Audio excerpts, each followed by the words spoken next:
ನೇತಾಜಿಯಲ್ಲಿ ಪ್ರಸಿದ್ಧರಾದ ಸುಭಾಷ್ ಚಂದ್ರ ಬೋಸ್ ಒಬ್ಬರು. ಅವರ ಭಾರತದ ಹೆಮ್ಮೆಯ ಕ್ರಾಂತಿಕಾರಿ ನಾಯಕರು.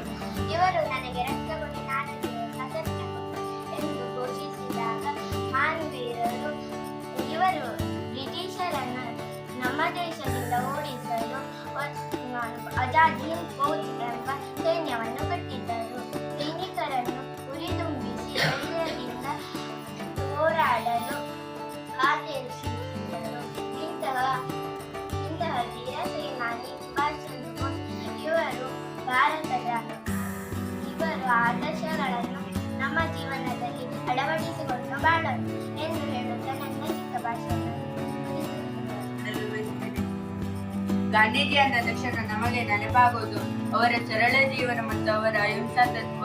ಅವರು ಬ್ರಿಟಿಷರ ವಿರುದ್ಧ ಹೋರಾಡಲು ಯಾವುದೇ ಯುದ್ಧ ಮಾಡಲಿಲ್ಲ, ಬದಲಾಗಿ ಸತ್ಯ ಮತ್ತು ಅಹಿಂಸೆಯ ಮಾರ್ಗದಲ್ಲೇ ಸ್ವಾತಂತ್ರ್ಯವನ್ನು ತಂದುಕೊಟ್ಟರು.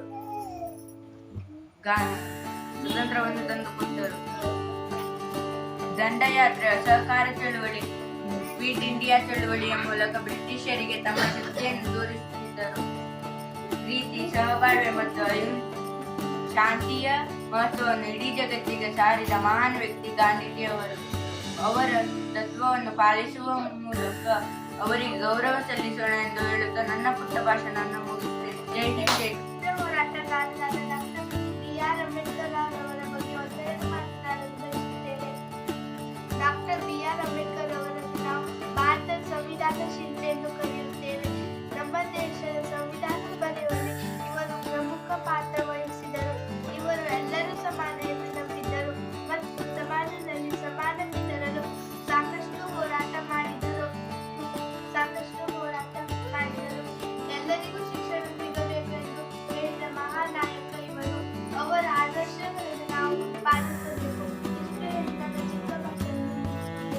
ಜೈ ಹಿಂದ್, ಜೈ ಕರ್ನಾಟಕ.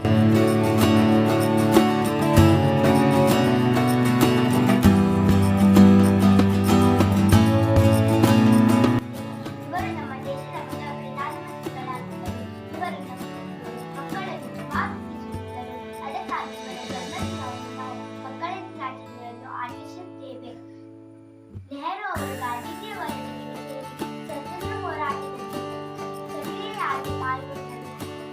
ಬ್ರಿಟಿಷರ ದಬ್ಬಾಳಿಕೆಯ ವಿರುದ್ಧ ಧೈರ್ಯದಿಂದ ಹೋರಾಡಿ ಹಲವು ಬಾರಿ ಜೈಲುವಾಸ ಅನುಭವಿಸಿದರು.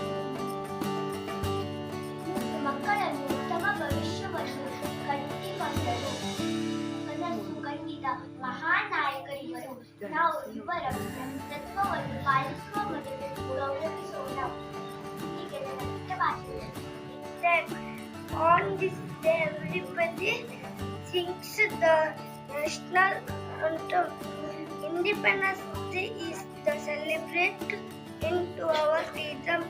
We should be grateful to our freedom fighters. I am proud to be an Indian. I love and respect my country very much. Jai Hind, Jai Bharat. ಇಂದು ನಾನು ಅಬ್ದುಲ್ ಕಲಾಂ ಆಜಾದ್ ಅವರ ಬಗ್ಗೆ ಒಂದೆರಡು ಮಾತನಾಡುತ್ತೇನೆ. ಅಬ್ದುಲ್ ಕಲಾಂ ಆಜಾದ್ ನಮ್ಮ ದೇಶದ ಮಹಾನ್ ಸ್ವಾತಂತ್ರ್ಯ ಹೋರಾಟಗಾರರು. ಇವರು ಭಾರತದ ಮೊದಲ ಶಿಕ್ಷಣ ಸಚಿವರು. ಎಲ್ಲ ಮಕ್ಕಳಿಗೆ ಶಿಕ್ಷಣ ಸಿಗಬೇಕು